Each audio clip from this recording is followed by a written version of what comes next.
तो राम राम भाई लोग, क्या हाल चाल है। देखो आज का टॉपिक इसलिए जरूरी था क्योंकि जब भी मैं अपने इंस्टाग्राम पे या फिर टेलीग्राम पे ये बताता हूँ कि मतलब मैं इंडेक्स से ज़्यादा स्टॉक्स प्रेफर करता हूँ, तो सबका ये कहना होता है कि भाई क्यों तुम्हें लॉसेज होते हैं क्या इंडेक्स में है ये वो। तो देखो दो चीज़ें हैं। सबसे पहले तो कि हाँ, लॉसेज मुझे जो इंडेक्स है उसमें स्टॉक से ज़्यादा ही होते हैं। देखो मैंने जब स्टार्टिंग में 2 महीने FNO ट्राई किया तो मैंने पहला महीना सिर्फ इंडेक्स ट्राई किया था, ठीक है, ट्रेड किया था, और दूसरा महीना मैंने सेम कैपिटल से स्टॉक्स किया था। मैंने इस वीडियो में उसकी बात कर रखी है, तुम जाके देख लेना। और जो पहला महीना था उसमें मैंने ऑलमोस्ट 20,000 में से 17 के लॉस कर दिया था।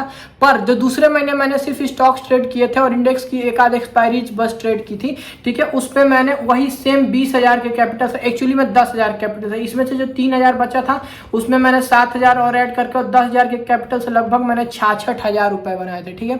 तो देखो यहाँ पे दो सिनेरियो बनता है। पहला ये कि मैं स्टक रहूं कि नहीं मुझे इंडेक्स ही करना है, इंडेक्स ही करना है, और या फिर मैं थोड़ा स्मार्टली काम करूं और जब मुझे पता है कि मैं ज़्यादा बेटर तरीके से स्टॉक्स के FNO ट्रेड कर पा रहा हूँ, ठीक है, तो मैं स्टॉक्स के FNO ही ट्रेड कर लूँ। तो फिर मैंने ये सारी चीज़ें जब जर्नल की, ये सारी चीज़ें, तो मुझे पता चला कि स्टॉक्स के FNO में, ठीक है, मेरा जो रिस्क रिवॉर्ड है वो भी अच्छा है। और दूसरी चीज़ ये है कि, और देखो स्टॉक्स के सिचुएशन में ना बहुत ज़्यादा ट्रैप वाला सिस्टम नहीं होता। मैं बताता हूँ क्यों। देखो होता क्या है कि अगर तुम्हें ऑप्शन चेन, ठीक है, और OI डेटा का थोड़ा भी नॉलेज है तो तुम्हें पता है कि जो OI डेटा होता है वही मार्केट को अपसाइड डाउन साइड पे मूव करने के लिए और मार्केट में सपोर्ट रेजिस्टेंस बनाने में बहुत ज़्यादा हेल्प करता है। क्योंकि जो OI डेटा होता है ना, स्मार्ट मनी का पोजीशन दिखाता है, ठीक है। और देखो स्मार्ट मनी का पोजीशन अगर OI डेटा में जिस साइड रहेगा, देखो सीधी सी बात है, स्मार्ट मनी का पोजीशन जिस हिसाब से रहेगा मार्केट वैसे ही मूव करता है। अब 90% सिचुएशंस में क्या होता है ना कि जैसे मान लो कि मार्केट 20,000 पे चल रहा है, सपोज करो, ठीक है। अब यहाँ से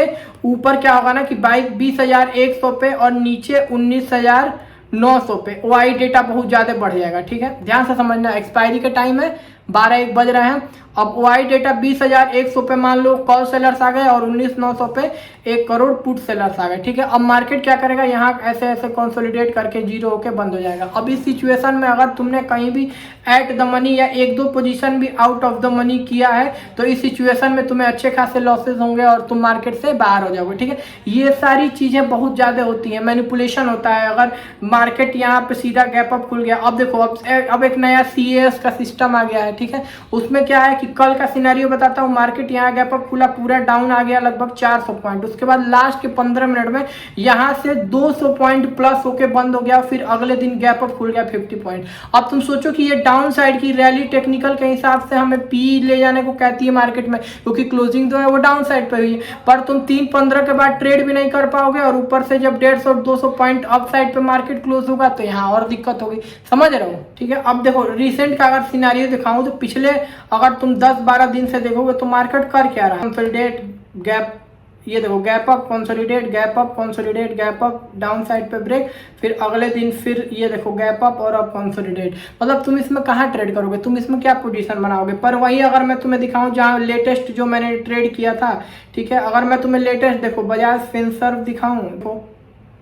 गैप अप अच्छा भागा, फिर थोड़ा सा गैप अप दिया, ये अभी भी गैप अप देखे यहाँ कंसोलिडेट कर रहा है, फिर मार्केट एक अच्छा अपसाइड पे मूव करेगा, समझ रहे हो। और देखो इंडेक्स में क्या है ना ब्रो कि तुम्हारे पास ऑप्शन ही नहीं है, तुम्हें ना चाहते हुए भी जो पोजीशन है अपना ऑप्शंस का, ठीक है, वो 5-6 दिन के अंदर क्लोज करना पड़ेगा। पर वहीं स्टॉक्स के मामले में तुम उस ऑप्शन को 26 to 28 डेज तक होल्ड कर सकते हो, ठीक है। तो देखो बतेरे ऑप्शन है, तुम अगर इंडेक्स में अच्छा प्रॉफिट कर ले रहे हो, छोटा मोटा स्कैल्पिंग कर ले रहे हो तो वो बेटर है। पर मेरा जो ट्रेडिंग स्टाइल है उस हिसाब से मैं स्कैल्पिंग से ज़्यादा स्विंग टाइप का जो ट्रेड्स है ना वो प्रेफर करता हूँ, और वो चीज़ मेरे लिए बेनिफिशियल भी होती है। इसलिए मैंने जो है